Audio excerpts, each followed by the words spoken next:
Dear friends of Grey Rhino, if you have been following my YouTube videos, you probably know by now that I think inflation at this moment is understated and is not fully priced into the stock market. This means that in time to come, the stock market is going to be greatly affected by the effects of inflation. And hence, today I'm going to share with you a very interesting topic. What is the best type of companies to invest in an inflationary environment? I think the answer will surprise you.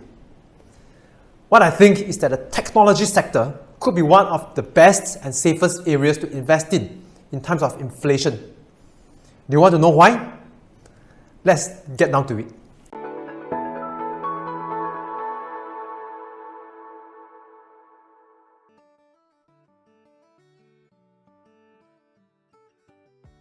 Warren Buffett, the legendary investor of my generation, he said, for companies to thrive in an inflationary environment, it must possess these two characteristics.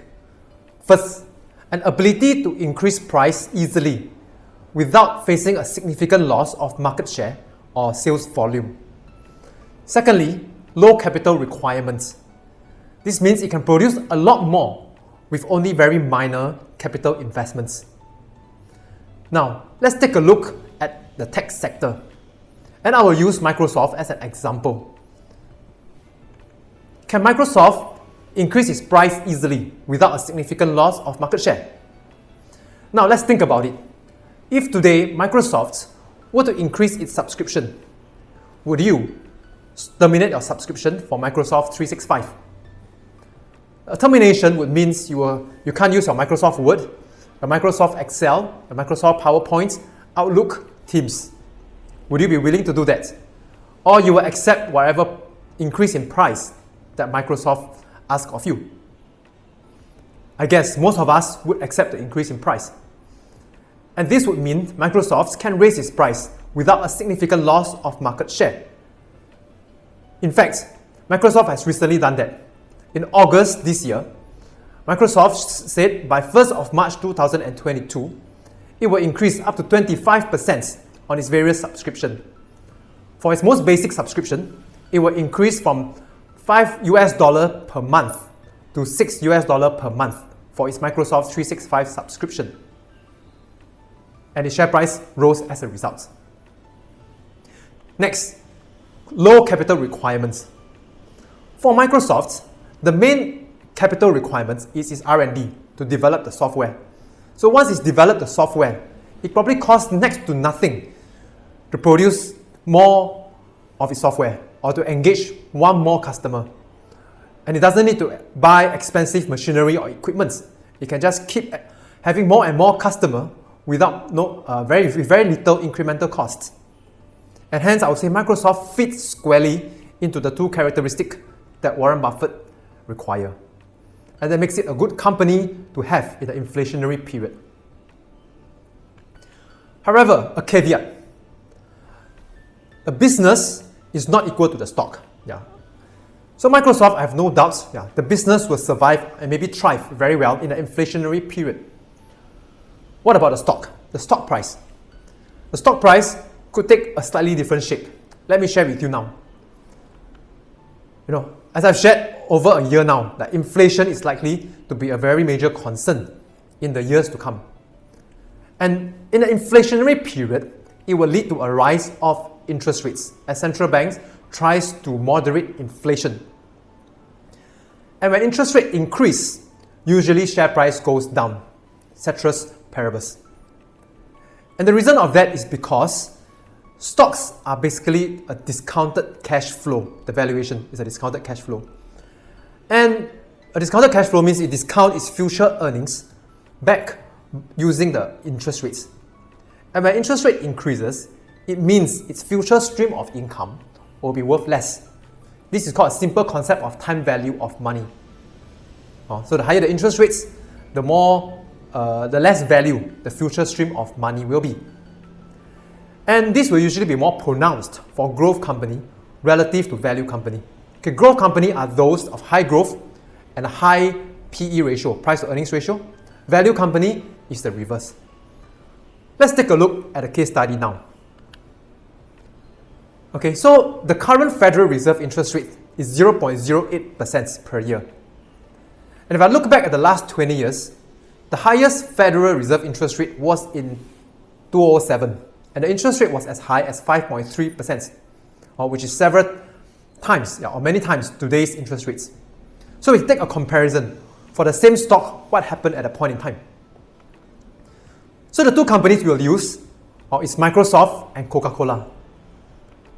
Microsoft represents a growth company of higher growth rate and higher price earnings ratio. Coca-Cola represents a company, a value company, that has a lower growth rate but a correspondingly lower price to earnings ratio. Okay, so Microsoft growth rate is about 14% per year based on Capital IQ, and Coca-Cola is 7% per year, half the growth rate. And correspondingly, the price earnings ratio of Microsoft today, based on Bloomberg, is about 39 times. For Coca-Cola, it's 24 times, or seems to be much cheaper if you just look at this metric alone. If you look at in June 2007, when interest rate was 5.3%, Microsoft price earnings ratio was 22 times compared to the 39 times today. And for Coca-Cola, it's 17 times compared to 24 times today. So what was the initial impact on their stock price? Okay, so if you look at the decrease in the price to earnings ratio, for Microsoft, $310 today. Okay, the share price will be worth $175. For Coca-Cola, from $54 to $38. Okay, if you use the kind of price earnings ratio in 2007. Which means Microsoft, if interest rate were to go up to 5.3%, the share price could come down by a good 44%. Coca-Cola will be lesser, by about 30%. But that's the initial impact. So it seems huge. But let's look at over a 10-year period. Over a 10-year period, so Microsoft from 310, and Coca-Cola at $54.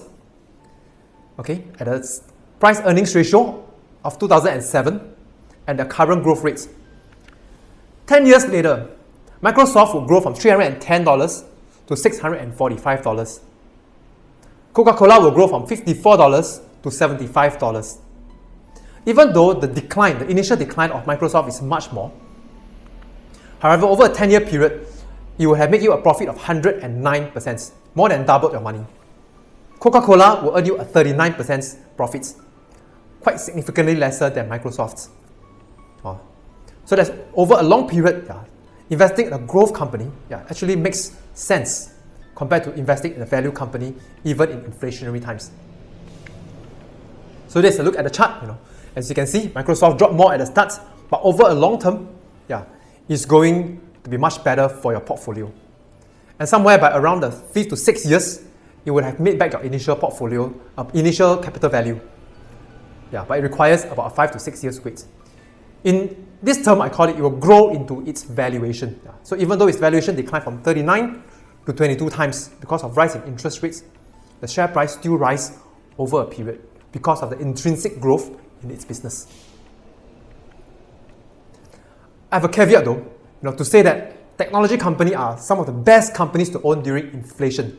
You must have these two characteristics. First, you must have a long investment horizon.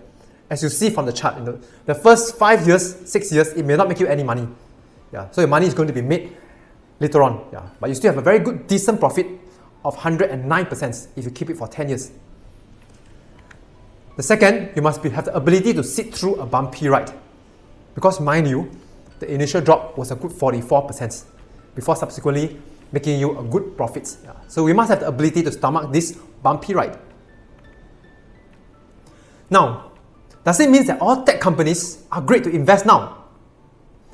Okay, I'll basically categorize technology company into 3 baskets. But before that, the most important thing is it must have a great business.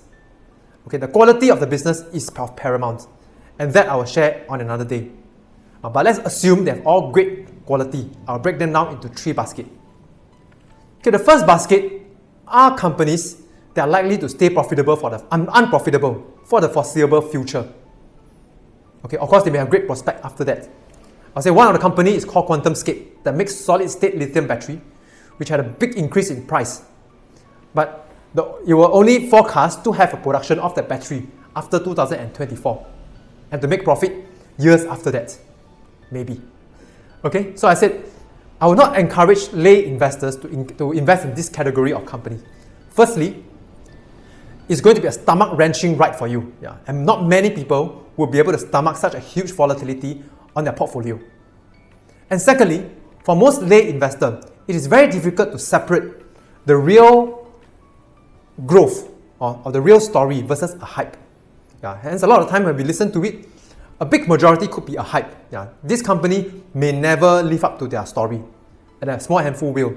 And as a lay investor, it is very difficult to differentiate at this phase. And hence, I wouldn't encourage lay investors to invest in this category of tech companies. The second categories are profitable and very high growth company. But at the same time, their earnings multiple or valuations are also very high. Okay, for this category of company, again, the initial drop could be tremendous. Of course, the subsequent growth might be very good and the price will catch up. So I say at most, it might make up a very small percentage of your portfolio. Because as I say, many people may not be able to take this volatility.